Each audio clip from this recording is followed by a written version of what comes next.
Ferrari, we're probably going to look at and go, oh man, bare average, whatever, but they're 2 seconds off Piastri by the end of the race. What do we make of Ferrari's existence this weekend? Bit boring, isn't it? Yeah. I mean, they had even if, well, we wouldn't say that as well if there was a massive strategy cock-up. Yeah. It would make it more interesting, but it wouldn't be good for team performance or team morale. But they were just there. I didn't really have any real coverage. Nothing really happened with them. Their tyre degradation was okay. They were just there. Yeah. A stinky pit stop for Leclerc. Speeding in a pit lane. Then speeding in the pit lane. He complained. Yeah. They didn't let him through. He got annoyed. There's this weird, well, it's not weird. I completely understand it because I would have lost my mind if I was driving for Ferrari by now. But there's this interesting tension that I'm really starting to see. And it's not between Sainz and Leclerc. There's not beef there. It's just overarching frustration. Yeah. Silverstone sort of, I think did Sainz overtake Leclerc on the warm-up lap for his final lap? And it was like, Leclerc was like, well, nice, or I can't remember, vice versa maybe. Yeah. Leclerc was like, safe, good overtake, loved that. And they were just like getting really sarcastic at each other. But I think it's just overall frustration at Ferrari. Yeah, it's partly to do with the management of both drivers because, Mercedes have two, elite drivers driving for them and they've not really had maybe now and again like a small radio message like I got screwed up here, but generally they've had, it's been pretty seamless. And with Ferrari it's as you said, it's at this point it's never even a surprise anymore when you hear stuff like I don't need to say anything more, or you just hear the drivers get frustrated about they're put on split strategies, and then when one driver isn't allowed to make the most out of their strategy, and then it's just like there's too much to really pick at. But they don't have a strategy. Frustrating. I honestly don't think they have a strategy department. I genuinely think engineers. Who do you think writes A through F strategies every week? They're always swapping around. Was it last they've always weekend? forgotten as well. What is that one? What's Plan B again? It's guys, come on. I think you hit the nail on the head though. For me, it's it's a communication thing at Ferrari. Yeah. There just seems to be no real harmony between everybody. It just seems like the team and the drivers are all slightly fragmented from each other. Yeah. And there's not quite the coherence between them yet. Maybe that comes. Obviously, it's Fred Vasseur's first year with the team and he's still settling in. Maybe he can get that going. He's worked with both drivers before. He really wanted Carlos Sainz back in the day. He obviously worked with Charles Leclerc at Alfa Romeo. So he has a relationship with those two. Yeah. But I just think the whole cohesiveness of the team, it just always feels like Leclerc is complaining about something, Sainz is complaining about something different. And it's okay, do we do what Leclerc says? Or do we do what Sainz says? And they don't really decide on either. And then nobody's happy. Yeah. Yeah, I mean, they have the building blocks there, obviously, to be able to make a car that's the cream of the crop, top of the table sort of thing. But like you said, they just need to iron out those creases, whether it be half is speaking in Italian, half is speaking in English, I don't know.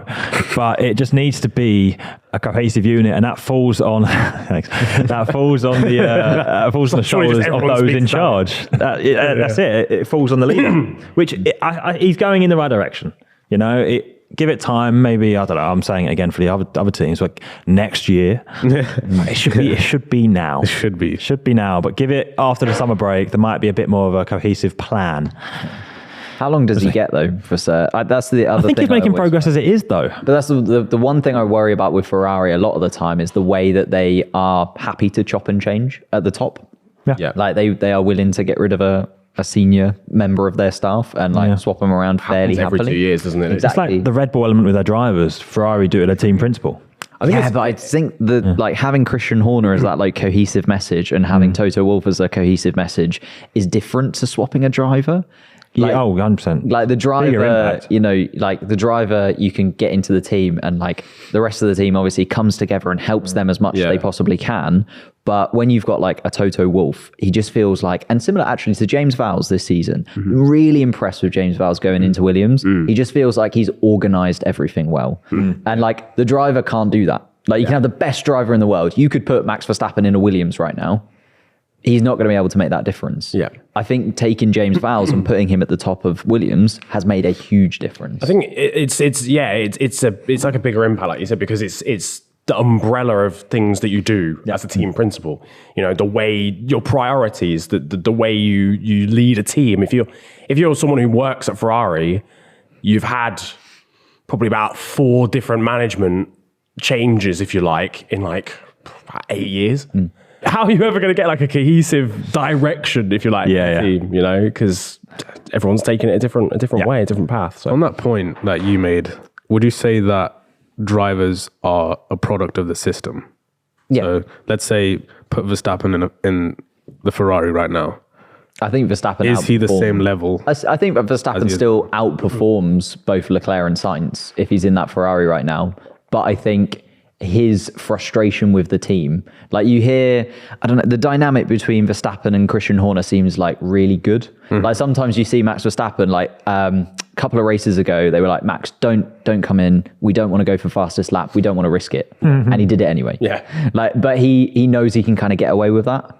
Whereas I feel like Charles Leclerc and Carlos Sainz, they're sometimes a little bit hesitant on the radio. They don't really know whether they're allowed to say this or that. And like, they don't have that like cohesion between them at this moment in time.